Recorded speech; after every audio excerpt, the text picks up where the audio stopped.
Excuse me, I'm so sorry.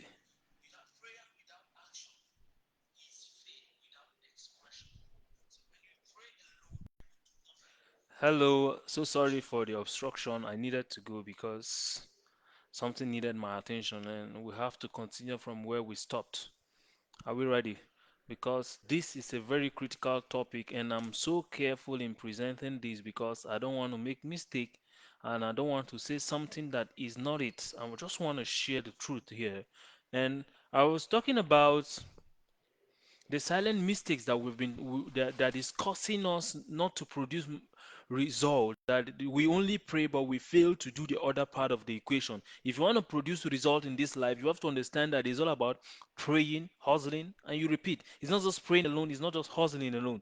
And when I say hustling, not just hustling, but focused, strategic kind of building of a brand that will pay you long term. You understand? So I said the mistake here is you prayed but didn't move. You prayed but did not take action. And I was about to speak about on the second mistake when I had to go off, but I'm back now. The second mistake that we make, that people make, that you make is you prayed for change but kept old habits, same routines, same mindset, same decisions.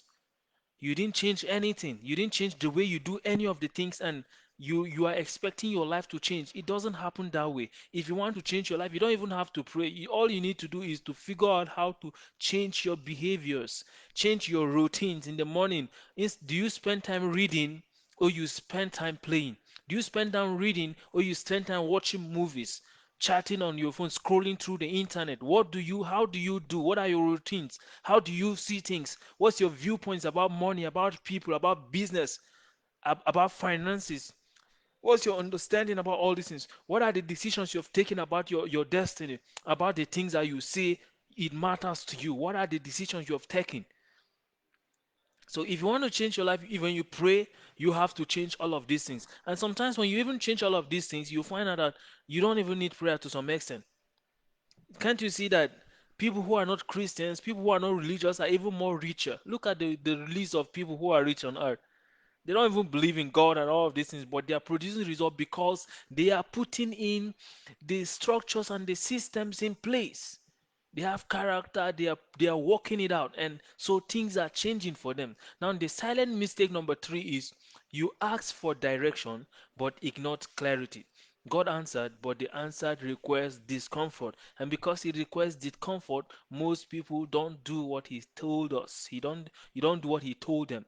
Obedience is often inconvenient. If you want God, if you want to do things with God, you should get set for inconvenience. In fact, if you want to be successful, you must be willing to be uncomfortable because that's the part of being successful. You must learn to be uncomfortable, being comfortable, uncomfortable because it's a journey that is so uncomfortable, so painful, and that is it. So the last mistake that people do, that you do, that makes your prayers not to seems to be producing result is you prayed against fear but didn't confront it. Fear is not rebuked away. Fear it is walked through. When you feel fear, you don't pray against fear. No, maybe a lady heard the sound of rat in the sling and begin to run and shout and praying and casting. That's not how to kill fear. If you want to kill fear, you confront it. You do the things you are afraid of. Write that book. Go live like I'm doing. Do those things. Do it. Let the wars happen, man. You get to wake up and do the things that you are afraid of. When you pray, when you take a good example, take a good observation about what I've just spoken here, it is going to change your life. So now this is how the patterns look like. When you pray, you listen to instructions, and these instructions, you are to take action on these instructions. And when you take actions, then God will now produce the result. Just like from the previous life I said, if you want to change your life, what you need to do first is when you pray, when maybe you plant the seed, God will tell you, okay, water it, put on this fertilizer, do this and this and this. These are the instructions. It's now your part to now water the seed, to put on fertilizer, to do this and this and this and this and that. And when you do all of these things, then God will not do the ones you cannot do. Because when you plant a seed, you don't know how it grows, you don't know how it's happening, but it is happening. And that's how it works. So when action is missing, results delay. Action is the missing thing. There are some people that are focused on action, action, action again, and fail to pray to get direction and instructions. These two also fail.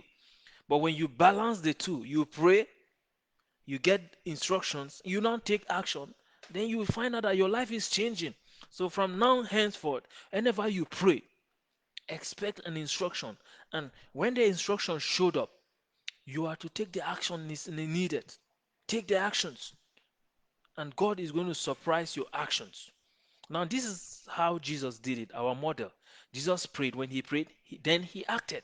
He prayed, then he moved. He prayed, then he obeyed. Obeyed his father, he moved, he acted.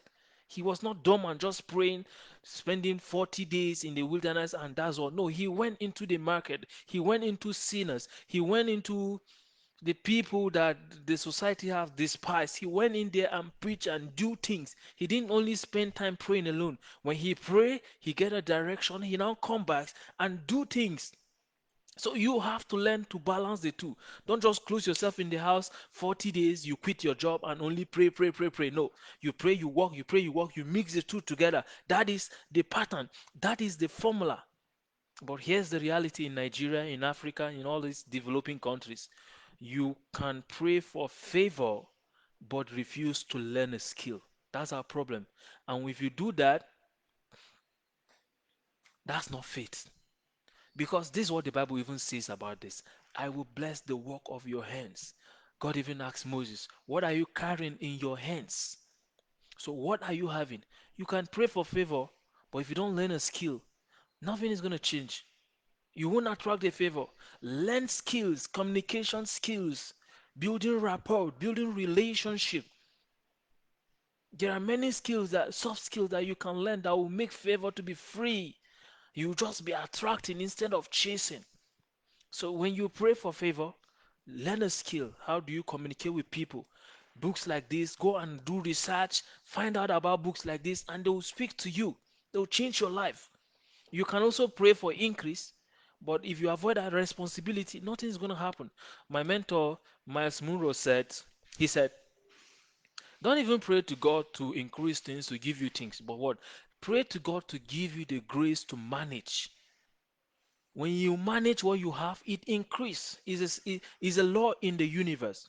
So don't pray for increase, but what? Pray for the grace to manage. Take for the grace to take responsibility. Because when you do responsibility, when you begin to manage the little you have, it will begin to grow, begin to increase. Just like when you plant the seed and begin to manage it, put on the water, fertilizer, word and water, make sure that the sun is hitting it and all these things. This is management, and when you manage it, automatically it will begin to increase, begin to grow and mature and mature.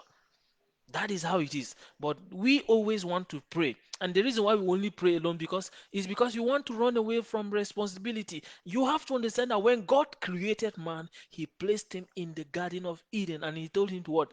Manage this place.